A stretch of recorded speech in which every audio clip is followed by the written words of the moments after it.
all right. This is your host with the most, Marcos. We are back in the building here in downtown Dubai. And today I got a special friend.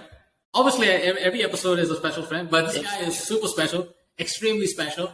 And he is a Bitcoin and blockchain consultant. And he's also a heavy metal drummer. Drummer, Yeah. And also a Spartan race warrior kind Correct, of guy. yeah. So, man of many talents. Me, on the other hand, I mean, gosh, man, I just sit and talk to people. That's it. So, you're definitely much more colorful, much more vibrant than me.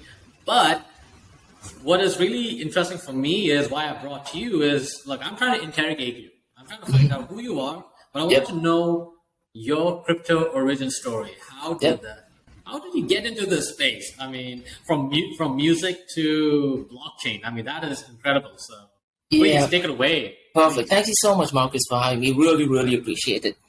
And what I really like about your podcast in particular is the introduction bit.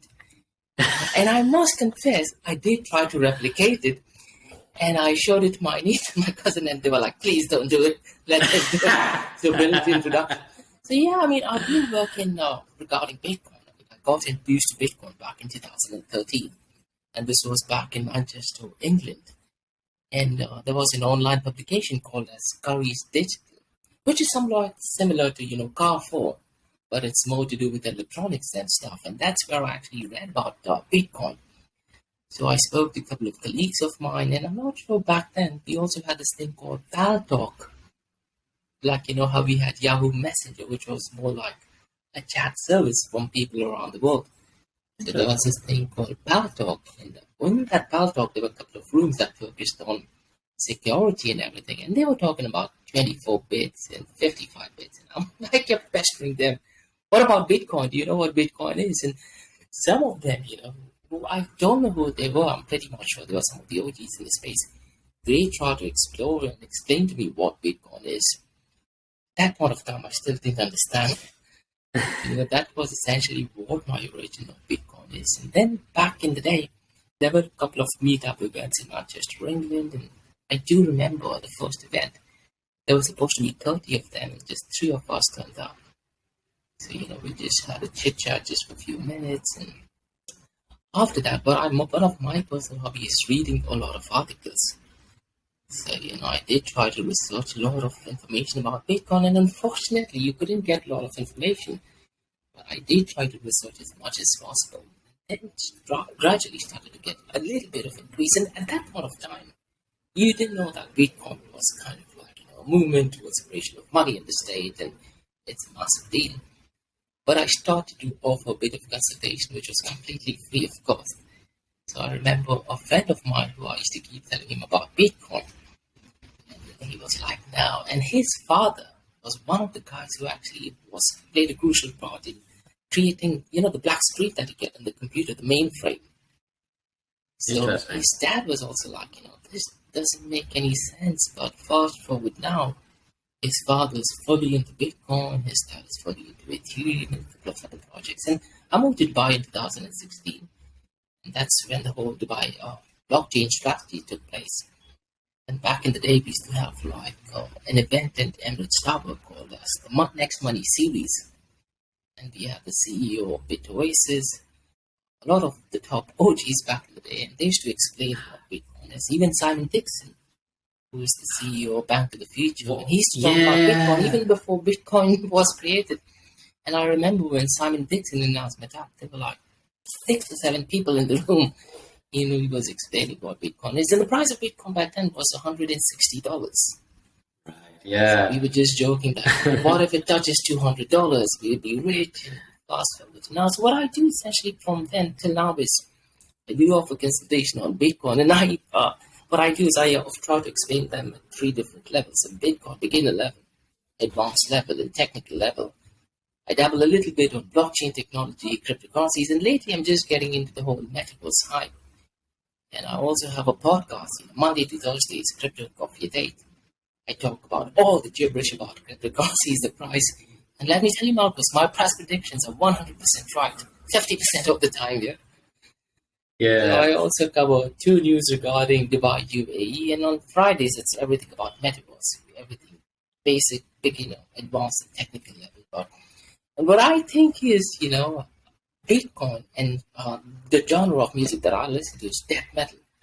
There is some commonality between Bitcoin and death metal and the obstacle course race, which I do. I think they are extreme in one sense, but at the same time, if you kind of talk to the people, I do think that all of three people can actually connect. And in 2017, I did want to have a podcast where I wanted to pay each and every one of them 2 Bitcoin. And this was before it shot up in price. I think it was $130 odd. So I thought maybe if I give them 2 Bitcoin each, so there were 6 of us. And thank God that didn't happen. Yeah. So yeah, that's No essentially kidding, what man. my short journey is. Yeah. Oh, wow. First of all, thank you for, painting such a beautiful journey that you've been through. I think that is quite unique, compared to many of the people who I know. Some as, I mean, like, how I learned about Bitcoin was through my friends who were in the libertarian space. They all were like trying to, in the Federal Reserve, central banking, and the money printing and all that stuff. So, but I think what I found fascinating about you was, you're into death metal, and you also have been consulting, like on 3 levels. I mean, that's pretty cool. And also, it's interesting that you also trying to dive deep into the metaverse.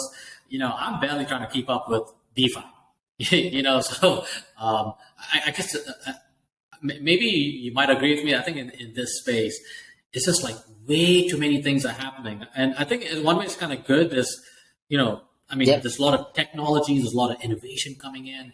So, and plus you also been in Dubai for a long time. So I kind of wanted to ask you, because, you started way early here in Dubai. And for me, when I came back to Dubai, like in 2015, early, I didn't really see much. I didn't like really connected with the community. I didn't see much. So I kind of was sort of like a hermit, but it's kind of cool that you've met up with Ola Dudin, who's the CEO and the founder of Oasis, and Simon Dixon for sure. I knew him through some of my other anarchist friends back in the future. So that is really cool. He came to Dubai. I mean, wow, man. Marcus, I'm sure a lot of the guys don't know. Do you know the oldest cryptocurrency exchange is also from Dubai, which a lot of people don't know. When I say oldest cryptocurrency exchange, I'm purely talking in terms of the license. There is an exchange called as Karsha Exchange. I'm not sure if you've heard of them. They're still in existence, by the way. It's spelled as KERSHA. So they have their office in Bergamo. And if you actually look at the license, they've literally got the license 2 weeks before Kraken. So if you actually compare the license, so technically the oldest cryptocurrency exchange is actually from Dubai, which is a bit strange. Wow. Okay. Oh, wow. Okay. Hold on. Let's just say like the oldest one here in Dubai, and that was in Bergamo. Now, for my XC doctor community, that's like correct, the old side of Dubai. All right. I know. I used to live there. I used to live in Absolutely correct. Like I live the hood. I mean, this is okay. You gotta explain. You gotta share more because this is blowing my mind. Yeah, if you go to, of Jameson and Locke, so I was reading through his article and it said, some of the exchanges. Well, then I was looking at an exchange, it says from the Middle East. So when I click on it, it says Dubai. And then I click on Karsha Exchange. Then it says that the guy, and I've actually added him on Facebook. I tend to chat to him quite often as well. Then he was the guy, via Facebook. He actually showed me the license. The exchange is still in existence. So a lot of the OGs, and this is predating, even Mt. Gox. The exchange, if you go to Karsha, you can still see that exchange. Now, the exchange does look extremely, extremely dodgy. I definitely want to have him on the podcast as well and get his experience in terms of, because they had a lot of hacks.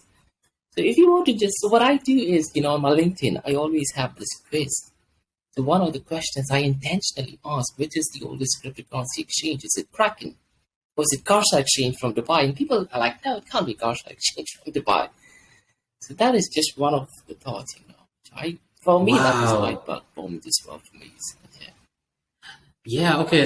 That's really interesting because I think because for me, I was thinking from a very American perspective because that's where all the stuff is happening, and but it is kind of humbling too that there are people even outside the U.S. bubble or the Western bubble who are looking into cryptography, who are looking into Bitcoin and other DLT technologies out there to really change and disrupt the way we do business, how we access information and data.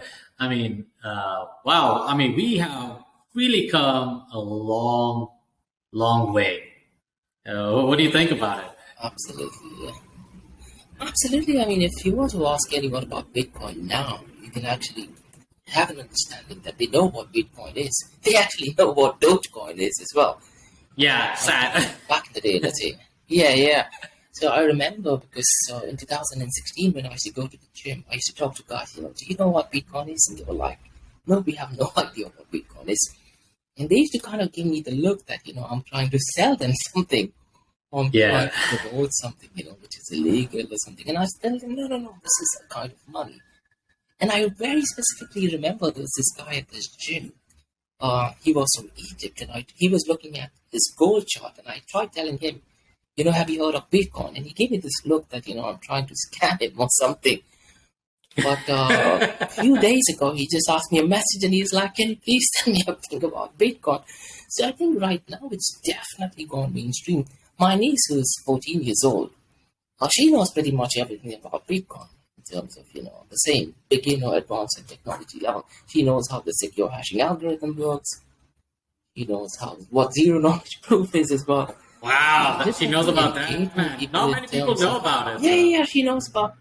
Nice. I think nowadays, quite a lot of people do actually know about Bitcoin, which I think is great. But Marcus, what I also think is that right now, there is also a lot of incorrect and false information. And sadly, what I'm on our LinkedIn, what I do is I tend to publish a report Monday to Thursdays, Crypto Coffee Date. Trust me, out of 10 news that I try to research, 9 of them are misleading and incorrect information. So when I say misleading information, it's a bit surprising to see even some top OGs in the space in the Bitcoin community are also giving out misleading and incorrect information. I wouldn't name them because it doesn't seem right. So okay. This is now on us to get the information from the first source. And what I keep saying, not just in cryptocurrency, but even in politics, as we share a similar interest. The information from the first source, and you're surprised that the information is a bit different. Yeah, that is hard. I mean, I guess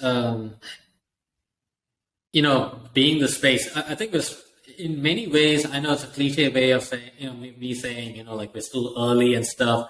I guess you compare the cryptocurrency markets to other markets. I mean, it is small. I mean, but again, in terms of, but I do agree with you. Like, there is a lot of misleading information, and there's a lot of debate.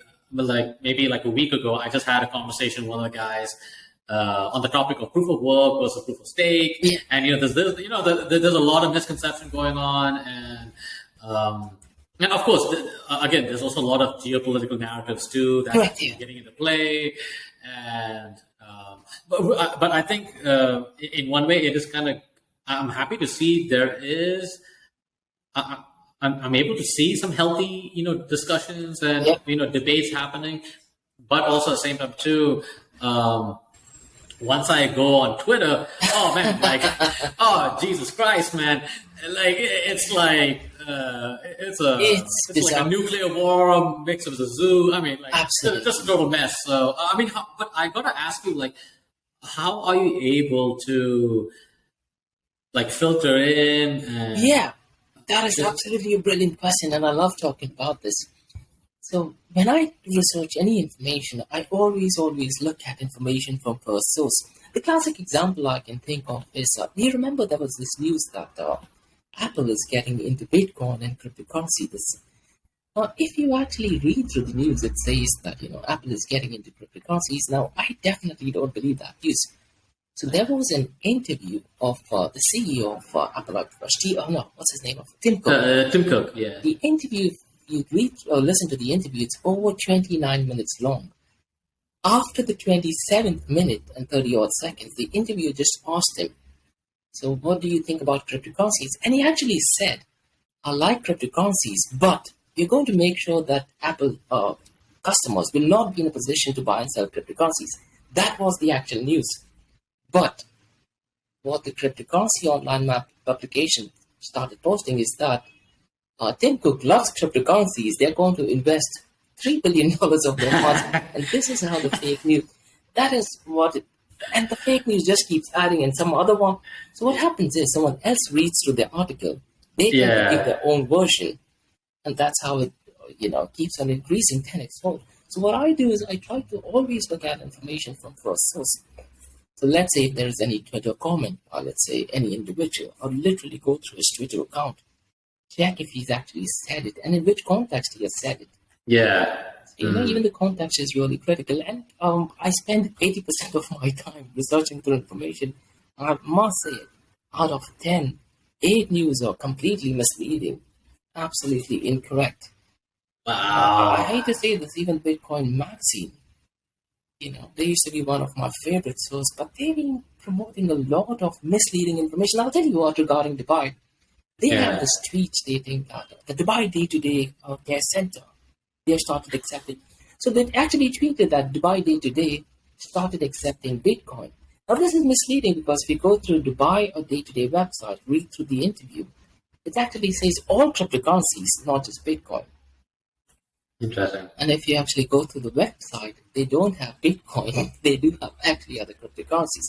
So, just making sure that you identify what the right information is. I'm glad you brought that up because I used to live in Dera. Okay. My family's live in Dera. So, next to the Al Center, there is this huge, humongous, 2-level day-to-day. So, me and my fiance, we thought, hey, you know what?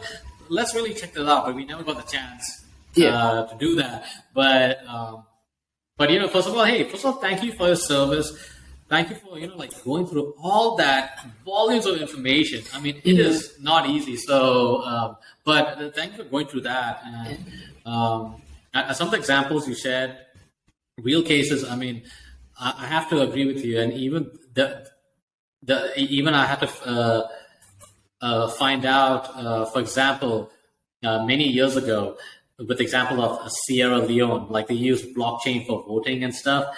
So I talked to one of my guys from Firo Protocol, Ruben Yap, and he told me that information is not true. Are you there, Marcus?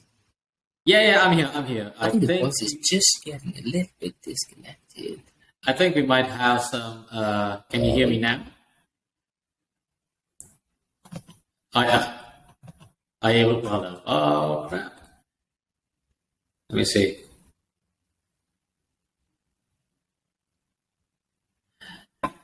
Okay, what? Right. Can you hear me? I think we might have.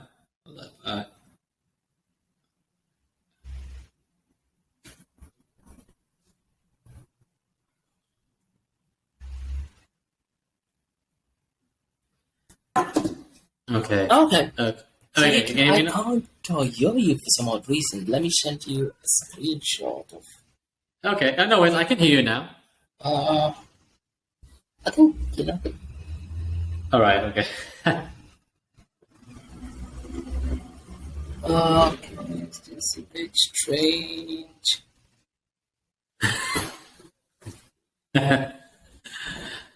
Wait, can you hear me now? I can. Let's see. Echo cannot be changed while recording.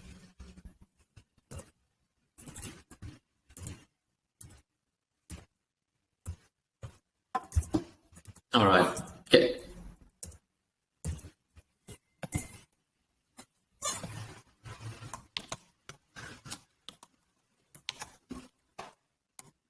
That is strange. Yes. Okay. Can you hear me?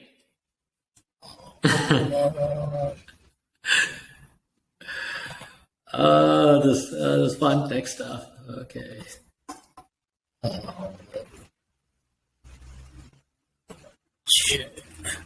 Oh, hey, George. Yeah. Hey, I can hear and see clearly. Yeah, I right can. now. I can hear you perfect now. Yeah, I can hear you perfect. Okay. All right. Okay. Cool. All right. Okay. No worry. We'll mark this thing out. Yeah, we can continue from you were giving that example or something, right? Yeah. I was saying about like Sierra Leone, right? So my guy from Future Protocol, Ruben Yap. So he corrected me and told me that information is not true.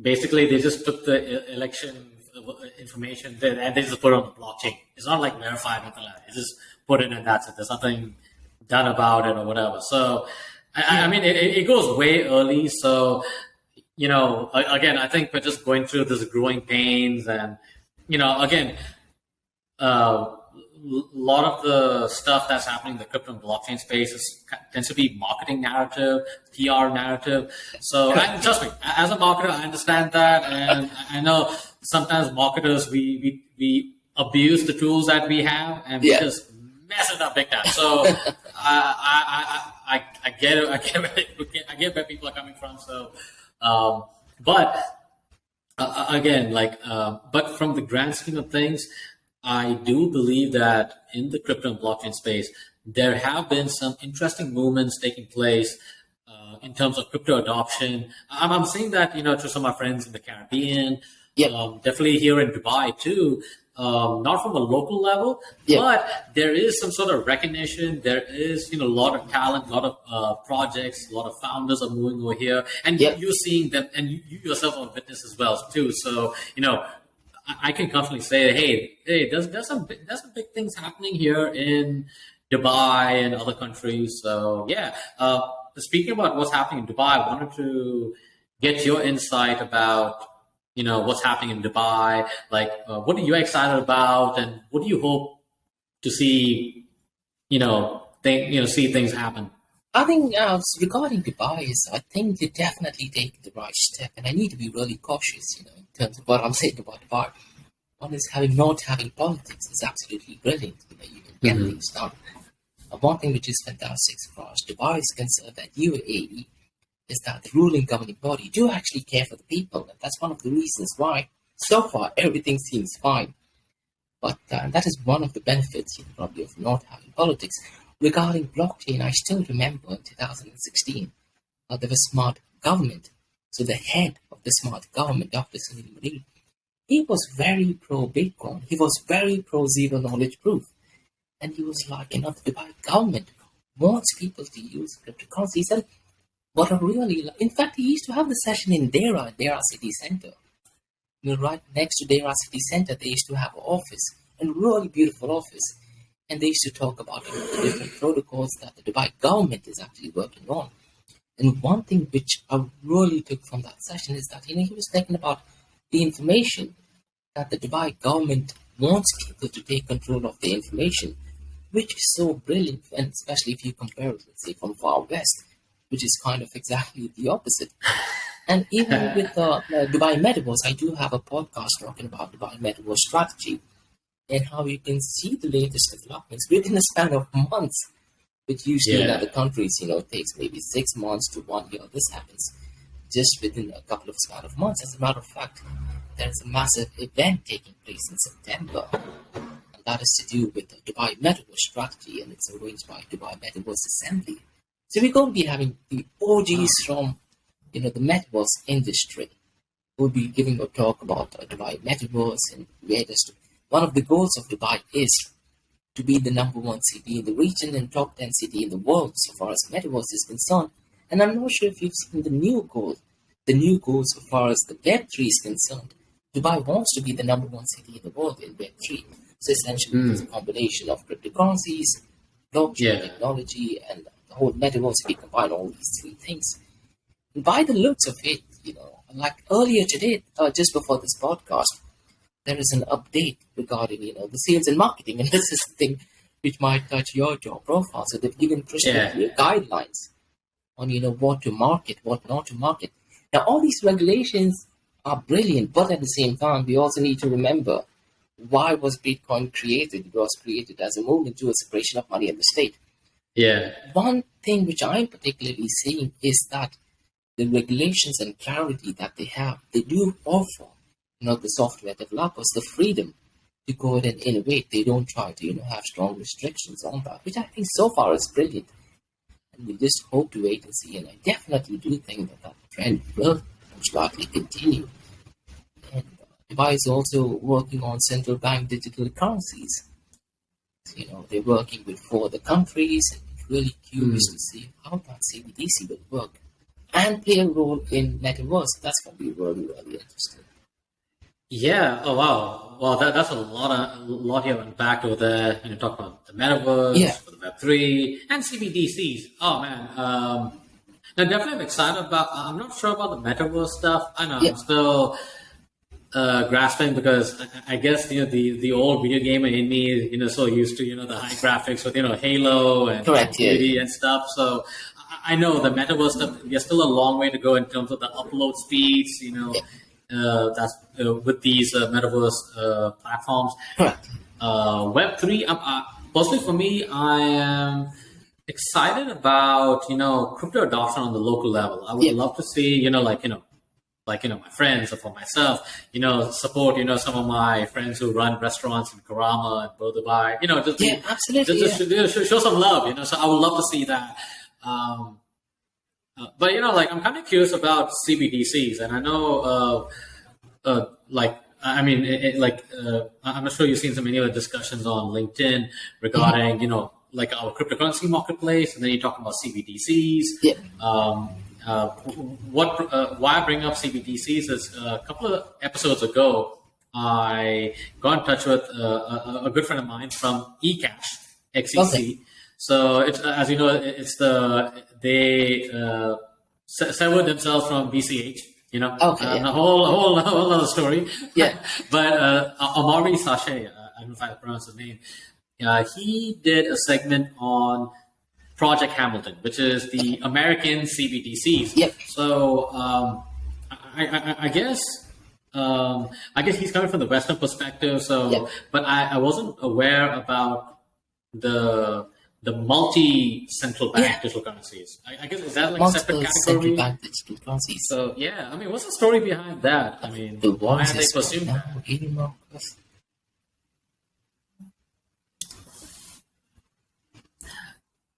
Oh, okay. Can you hear me? I think the voice is going again. Oh, okay. I can. I can actually. I can hear you though.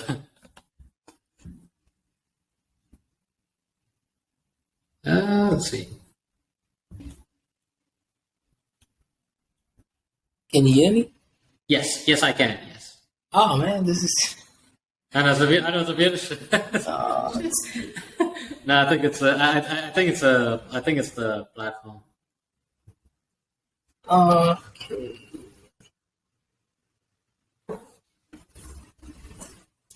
I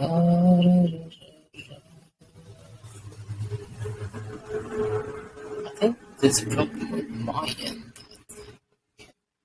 So I can literally hear.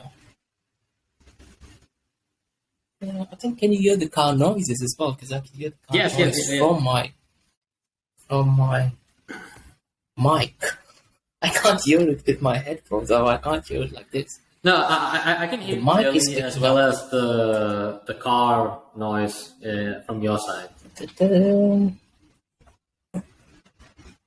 Let's see what's going on.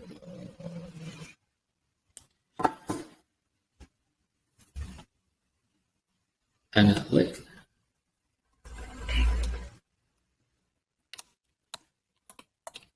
and I can hear you. Okay. This is kind of strange though. And it's kind of stuck all of a sudden, Marcus. Yeah, I mean, for me, the screen is completely stuck. I can't, like, the box is breaking pretty much every second. I can't absolutely hear it at all. Yeah, I mean, it's a bit better now, Ben. You can hear me now? Yeah, now it's perfect. Yeah. Okay. I mean, Right. I can see you and hear you clearly. Actually, not sure what's going It on. is strange, right? Yeah. Yeah, Yeah, yeah, but I tell you what, let's talk.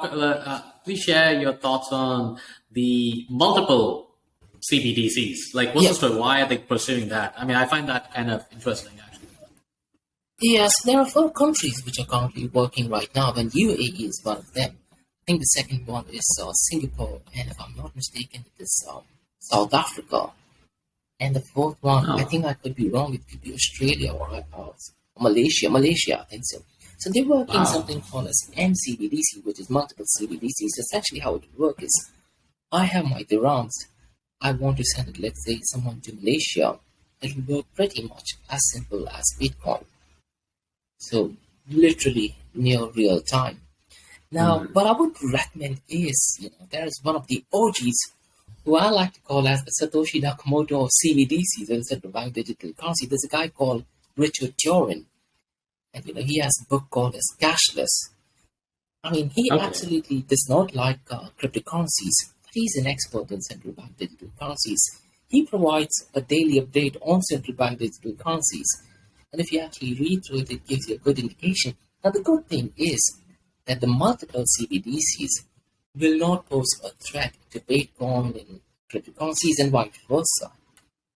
That is, a good. I think the voice is Oh. gone again. Oh no, no, I can, no, I can hear you. I can hear you. Uh, do you want me to continue talking, Marcos, and then? Yeah, yeah, yeah, sure. Yeah, Well, yeah. yeah, yeah, sure. So, if any of the listeners also do want to find out more information about central bank digital currencies, Richard Turin on LinkedIn, he often provides Right. daily updates, and he has a brilliant, if not one of the best podcasts with Bankless, where you actually got and explain everything about central bank digital currencies so far as China is Wow. concerned. So definitely worth listening to the episode at least a couple of times. Because if you look at the Wow. volume of central bank digital currencies only in China, and if you were to compare that with the entire cryptocurrency, it is not even close. It is not even close. Even if you look at the daily volume, it's 20 or 30 times more. Apart from that, CBDCs do have the ability to do these transactions even without the internet. And what I do is, Hmm. Marcus, every month via Yeah. Eventbrite, I also have a session on central bank digital currencies, where I talk about Okay. the basics of central bank digital currencies, the threats to freedom, and also its role in the metaverse. Now, as much as I like Wow. cryptocurrencies, I love Bitcoin and cryptocurrencies, I hate to say this, but CBDCs will serve a much better use case in the metaverse. Again, if you look at the volume, that is the transactions per Yeah. second, there is also room for privacy also. So, the Interesting. platform. Okay. So, the platform. And now, I think even, central banks are realizing the importance of privacy. And right now, as we speak, and this is something just of last week, there are a couple of CBDCs which are also implementing zero knowledge proof. So, if Really? CBDCs implement zero knowledge proof, it is brilliant. But my big question is, if you want to implement zero knowledge proof, you may as well start using Bitcoin. If you want to implement, then the best alternative is, why don't you go and start using Bitcoin? That would be much better in that case, with Lightning Network and quite a lot of things. But that is where my core area is. For the next 2 to 3 years, I do see Mhm. that, CBDCs will be the top. Because, Marcus, when I look at information on a daily basis, I'm seeing this trend. Since 2022, I'm not hearing anything about DeFi. And I'm not Yeah. sure if you looked at the DeFi Hmm. volume today, it's down to $3 billion, Yeah, that is quite which low. is Yeah. ridiculously low. So imagine the entire world's trading volume is only $3 billion, which is a ridiculously low volume in terms Yeah. of the total amount. But yeah, it's going to be Oh, interesting this. to see how this thing turns out to be. Yeah, No, no, this is seriously interesting. But just check. yeah, Are you able to hear me? yeah. I can hear Or you perfect. Yeah, oh, okay, the cool, video cool. All right, quality is yeah. excellent. Okay, yeah, yeah. Yeah, No, no, sure. I know, but need to check with my boys from Riverside. But no, but that is. I never heard that discussion in regards to CBDCs with in terms of privacy and the metaverse and stuff. yep. So, but I guess I gotta ask you this, like maybe. is it because, we are entering a kind of like a low cycle and, I mean, economically, things are kind of like, slow down and really like hit a bad bump. And personally for me, I'm expecting things to be a little bit worse in terms of economics. Yeah. But the reason I say that is I try to look at history, like, with different recessions and the past, they have a saying, right? History doesn't repeat, it kind of rhymes. So, but I guess, I don't know, like there's some folks who've been kind of like talking about the fourth turning. I don't know if you heard that term quite a bit. So I guess you might be entering a very interesting times in terms of like how we are using banking, how we're using money, how we are organizing ourselves as a society. So do you think those are going to play a pretty important role? Like maybe kind of like uplift what crypto is doing? Like, absolutely, 100%. Yeah. And I'd like to take this quote from a good friend of mine, Moore Patel, who said that people need the banking system, but they don't need banks. Yeah. That is becoming so relevant. And cryptocurrency does actually provide that alternative, banking the unbanked. Now, it's so critical that, the user adoption does increase at least 10x the speed. But at the same time, you also have people, who have lost a lot of funds, with the whole Terra Luna collapse and with, Celsius going belly up. So as a newcomer, they do get a little bit demotivated in terms of, no, I don't want to invest. The very first question when I meet people in the gym or on obstacle course race is, how do I buy cryptocurrency? And the first thing I tell them is, you know what? You don't have to buy cryptocurrencies. You start accepting it as a payment, try to understand what that technology is. That is essentially what I try to. And the one thing which I keep telling everyone is, as long as you understand what Bitcoin is, you would know what it is not. The same thing, let's say, for other cryptocurrencies as well. Try to truly understand what it is. Then you would know what it is not. Lately, I've been getting a lot of calls where, a lot of the customers in UAE, they've been sending funds, to an unknown Binance wallet, and the funds are disappearing. And sadly, this amount is, well in the range of $20,000 or $25,000. Wow. And they're doing that based on information someone telling them on Telegram. And I was like, if you can trust someone, random person on Telegram, you may as well use that money. Yeah. Wow. Okay. I mean, those things. I mean, it's sort of like, I guess, personally for me, it's sort of out of my control to help them because, like, I'm like, wait a minute, like, but I think it's kind of like,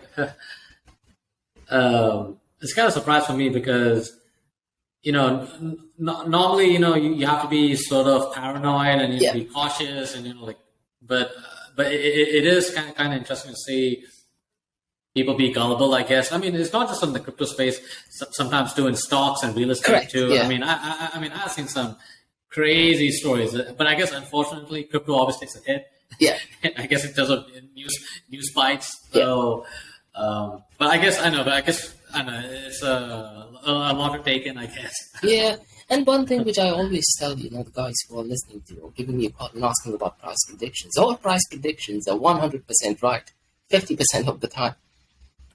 No one has given an accurate price prediction. I mean, but really interesting to see how the buy actually does. All right, but anyways, before no, definitely want to have you on the show again. Absolutely. I think because I've been thinking about, what, let's try to get you, sort of on a maybe on a once in a week basis, just to that's good, just to get your insights, because you have covered a lot of areas, not just Bitcoin, but blockchain in general. But also, they definitely want to have some conversations about CBDCs too. So, absolutely, because I haven't come across a lot of people here in the MENA region covering CBDCs. That tends to be more from, a lot of the G7 countries. They're coming up with it. But it's very interesting to see the pace of growth happening in the MENA region. And I do see incredible opportunities and possibilities within the MENA region just because it's close to India, close to Southeast Asia. Africa. Africa, it's not just economics, but also the talent pool in Africa is booming. I mean, there's some incredibly smart people coming up with new tech. So Yep. I'm really excited about that. And also a lot of the VC money coming from North America and Europe too. So I don't know, like it's really an ideal place over here with the MENA region. That's my take. Yeah, and regarding Africa, I just wanted to mention one thing. There's one project which is done by Paxful called as, Built with Bitcoin. I think they're doing an absolutely brilliant job. And in my experience since 2013 in Bitcoin, that just might be the only company or the only guy, CEO, who's literally, utilizing Bitcoin and building schools in Africa. He's doing the whatever, and he's not doing it for money at all. So if you just type in hashtag built with Bitcoin, you'll understand what I'm talking about. Okay. That just shows, the power of Bitcoin, cryptocurrencies, and open source. Absolutely brilliant stuff, yeah. Oh, no, that's awesome, man. I definitely want to share the links below, and also share your links as well too. So, but before you go, how can people reach out to you, man? Whether it's Bitcoin or blockchain or death metal, Yeah. In fact, I'm starting up. Yeah. If you want to hit me up on death metal and stuff, my Instagram ID is black_incarnation. It has nothing to do with any movement or anything, which I absolutely hate. But that's where I talk about, death metal and obstacle course race. Now, I absolutely love obstacle course race. And I was also checking, with crypto with coffee, if you guys would be keen, and you guys are going to hate me for this. One of the guys, he actually wants to sponsor the coffee, and that guy's actually kind of like the franchisee owner for Tough Mudder. So he might be willing to give a couple of free tickets, to the participants of Crypto with Coffee. And once you guys look at the video of Tough Mudder and Sparky Race, you'd absolutely love it. But yeah, my Instagram is black_incarnation. But the best way regarding Bitcoin and crypto is, my LinkedIn profile, or you can also go to my website, that is blockchaindxb.com. And regarding Metaverse, I'm also working on another website called area2071.com. Interesting. So, all right. Email is info@blockchaindxb.com and info@area2071.com. I would love to give my Twitter ID, but I'm a troll on Twitter. I've been blocked more than, for what reasons I've been a troll. So I've been blocked more than 10 times. So. Don't follow me on done. Nicely done. I like that. Hey, we got to have a little bit of rebels in our life. Absolutely. It makes life interesting. But definitely we'll share the links. Absolutely, yeah. And also, I just want to give a shout. Just let the XE.com community people know that George, the Blockchain DXB Center, will be one of the panel speakers for our Crypto Thursdays here at the XE.com office here in Dubai. So we're also going to bring in Sam Lai, one of our guys from the Meta Incubator, and hopefully a third person that has not confirmed yet, but you will be the first to know. So anyway, George, we got to go. We got to make things happen. Thank you so much. It's a pleasure talking to you, man. All right. So y'all be good. Y'all be safe. And we'll talk to you soon. Thank you very much, Bugs. Have a nice one.